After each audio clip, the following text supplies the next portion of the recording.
제대로 상담해야 되는 띠들이 있어요. 소띠, 범띠, 용띠, 돼지띠 막 이상해. 그러면 그분들은 정말 선생님들하고 상담 꼭 하셔야 돼요. 이 신을 받대 몸주신이라고 하죠. 성주신 모셔서 사업으로 가시는 분들도 있어요. 꼭 무당으로 가야 된다는 법은 없습니다. 가장 중요한 거는 무당이 돼야 되겠다 마음먹는 분들이 계세요. 금전을 벌려고 하지 마시고 정말 내가 살고 싶은 의지, 간절함 그게 생기신다면 무당이 되세요. 안녕하십니까. 안녕하세요. 선생님, 오늘은 조금 예민한 주제일 수도 있어요. 네. 이 신과 관련된 제 질문을 들고 왔는데 네. 아무래도 지금 이 무속인 선생님들이 점점 더 많아지고 하잖아요. 그렇죠. 나라 경제가 힘들다 보니까. 네. 그래서 많은 사람들이 좀 정말 궁금해하는 게 정말 신내림을 받아야 되는 사람들은 어떤 특징이 있는지, 정말 신병이 온다고 하면은 다 신내림을 받아야 되는 건지 그 차이점을 좀 알려주면 좋을 것 같아요. 제가 이제 올해로 딱 30년이에요. 며칠 전에 이제 30주년 행사를 했는데 요즘 들어와서 제가 신일까요? 어디 가니까 저 신가물이라고 신을 받으러 갔는데 정말 아무 증상이 없어요.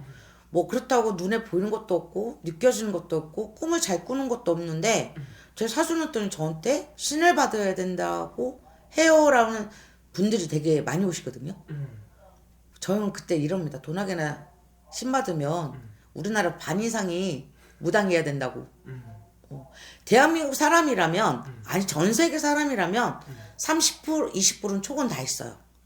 근데 30% 20% 그거 가지고 무당이 될 수는 없습니다. 절대로. 네. 증상이 있죠. 당연히. 어떤 풍파, 가족의 풍파, 내 일신의 풍파. 쉽게 말해서 뭔가가 아무도 없는데 갑자기 소름이 끼친다? 그런 기운은 있어요. 근데 그것도 분간을 잘해야 돼. 그 사람의 어떤 조상에서 아니면 그 사람이 어떤 뭐 귀신의 영가에 어떤 기운이 스쳐갈 수도 있단 말이야. 그런 내가 귀신을 느끼나? 나 저긴가? 이거 아니란 말이야. 그런 기운 때문에 어떤 내가 갔는데 갑자기 뭐 싸늘한 누가 지나가는 느낌? 그건 20% 30%에 해당되는 거예요. 그렇다고 해서 신가물이다 아니야.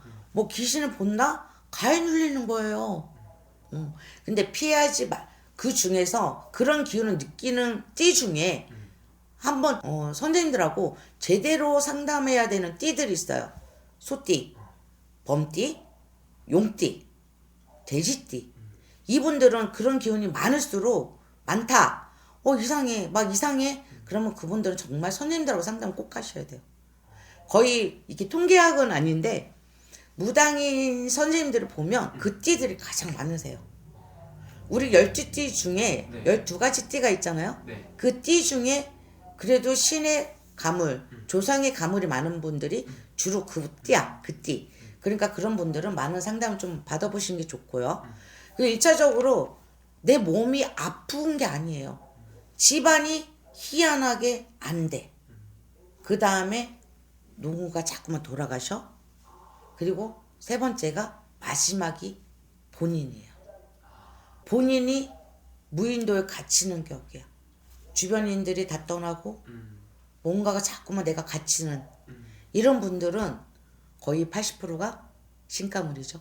신을 받아야 되는 분들.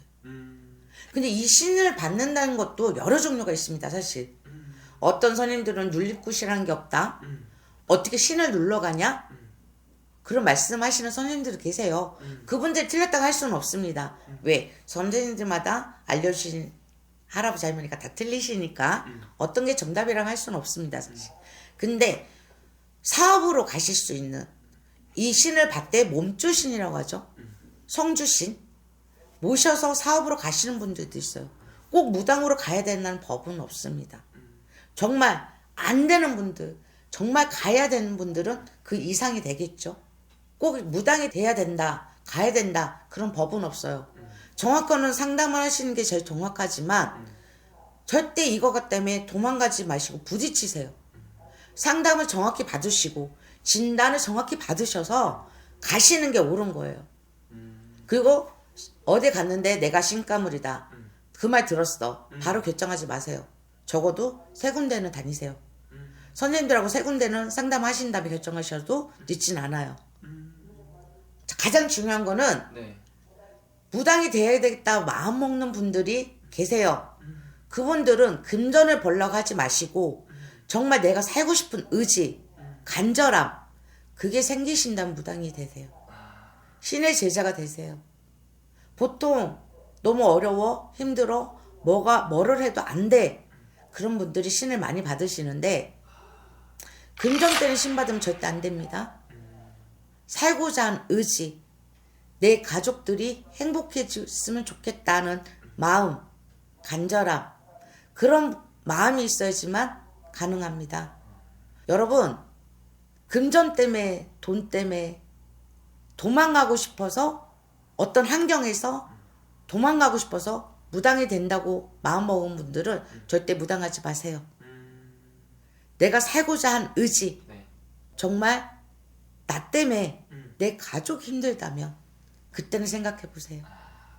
그럼 선생님 그런 질문들도 많더라고요. 꿈을 꿨는데 무당이 되는 꿈을 꿨어요. 아니면 꿈을 꿨는데 뭐 이런 한복을 입은 사람이 나왔어요.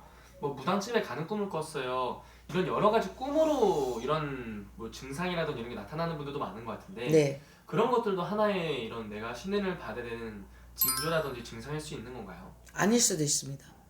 예를 들어서 한복 입는 분이 나타났어요.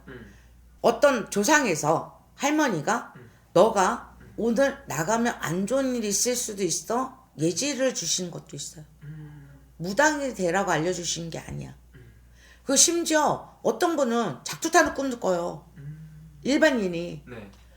나 무당 꿈이야. 나 무당 되려나 봐. 아닙니다. 칼릭이잖아요. 조심하라는 징조일 수도 있어요.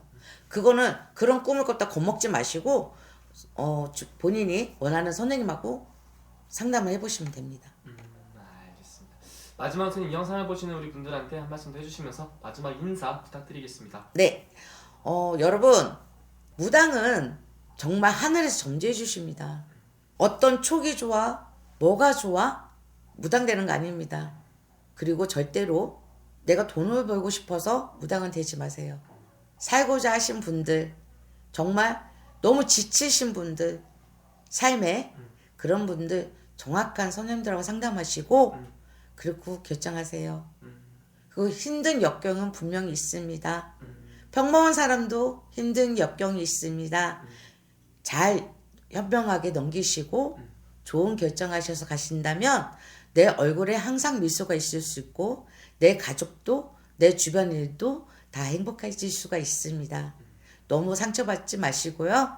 다 힘내서 가신다면 좋은 일도 있을 겁니다. 화이팅! 감사합니다. 감사합니다.